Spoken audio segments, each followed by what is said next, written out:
You know what really grinds my gears? This orange-tinted autocrat just spent 24 hours playing world peacemaker while simultaneously threatening to fuck over federal workers, deploy troops like toy soldiers, and prosecute anyone who ever looked at him sideways. Between Sunday evening and Monday afternoon, Donald Trumpty MouthAnus unleashed a goddamn whirlwind that reveals everything you need to know about his second-term playbook. Peace plans with himself as chairman, government shutdowns as workforce purges, military deployments to cities that didn't vote for him, and prosecution by Twitter. It's authoritarianism at ludicrous speed. Netanyahu gets his marching orders. Monday's press conference featured a 20-point Gaza peace plan with one spectacular detail. Donaldo Schitzberger chairs the fucking Board of Peace. That's right, the guy who bankrupted casinos now oversees Middle East governance alongside Tony Blair and yet-to-be-announced heads of state. The plan demands Hamas release 48 hostages in 72 hours, while Israel releases 250 lifers. Hamas gets amnesty if they pinky promise to disarm. Gaza becomes Trump's personal economic zone with preferential tariffs. It's not a peace plan, it's a hostile takeover with humanitarian window dressing. Hamas hasn't agreed. Islamic Jihad already rejected it, calling it a recipe to blow up the region, which seems fucking reasonable when Donald's shriveled empty nutsack is running the show. Netanyahu's far-right coalition partners threaten to topple his government if the war ends. But the Donald of Dumpster deployed his characteristic delusion anyway. We're, at a minimum, very, very close. And I think we're beyond very close. His ultimatum to Netanyahu was crystal clear. If Hamas rejects the deal, you'd have our full backing to do what you would have to do. Translation: obliterate them. This is peace through annihilation, dressed up as diplomacy. Shut down as weapon while playing Middle East savior, Trumpy ass-chatter chasm simultaneously pushed the government toward Tuesday midnight shutdown. The dispute? Democrats want ACA subsidies extended. Republicans want a clean continuing resolution. But here's what makes this unprecedented. Trump explicitly plans to weaponize the shutdown to permanently fire federal workers.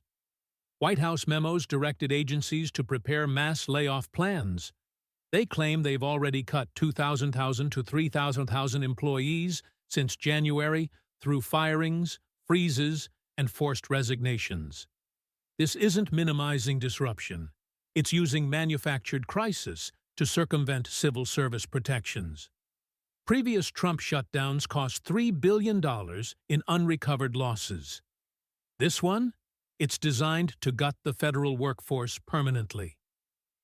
Speaker Mike Tiny Johnson told CNN Trump's priority is preventing disruption to military pay. But fuck everyone else, apparently. Michigan massacre becomes culture war.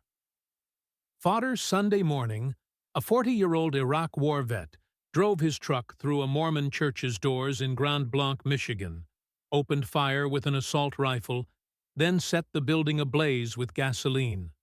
4 dead, 8 injured. Police killed the shooter. Donald Shitsniffer immediately framed it as religious persecution before investigators established any motive. This appears to be yet another targeted attack on Christians in the United States of America. This epidemic of violence in our country must end immediately. The shooter had no identified anti-Christian ideology, but Trump doesn't need facts when culture war narratives are more useful. He offered zero policy solutions despite controlling both elected branches, because actually addressing gun violence might upset the NRA. Portland gets the police state treatment. Saturday evening, Farty Donaldo announced troop deployment to Portland to protect ICE facilities under siege. DHS claimed weeks of violent riots required military intervention. Reality check. Most protests have been peaceful.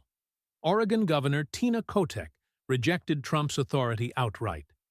A letter from 110 Portland community leaders warned that deployment would directly threaten progress, and compared it to Trump's 2020 federal agent disaster that inflamed and extended protests.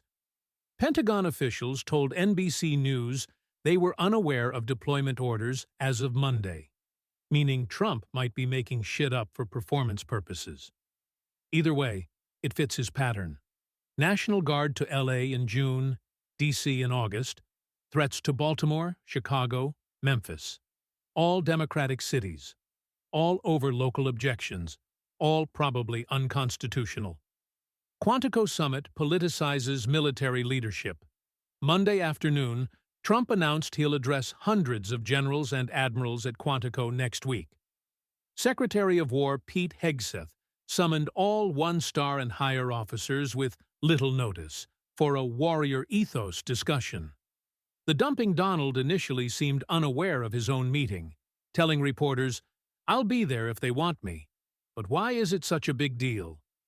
He later said he wants to tell generals we love them and discuss how well we're doing militarily. Basically, a fucking pep rally for 800 military leaders commanding thousands of troops globally. This reeks of politicization. Trump previously gave campaign-style remarks to uniformed personnel at Fort Bragg, attacking Biden and violating norms against political speeches to active duty members. Hegseth renamed defense to war and wants journalists to pledge not to publish unauthorized information. Nothing authoritarian to see here, folks. Tariff tantrums target movies and furniture. Monday morning brought random economic punishment via Truth Social. First, 100% tariffs on movies made outside the U.S., attacking California's weak and incompetent governor, Gavin Newsom. This is the second time Trump threatened identical movie tariffs. Last time in May, the White House softened within 24 hours after Hollywood lobbied. Second announcement, substantial tariffs on countries that don't make furniture in the U.S. This follows 50% duties on kitchen or bathroom furnishings and 30% on upholstered furniture set for Wednesday.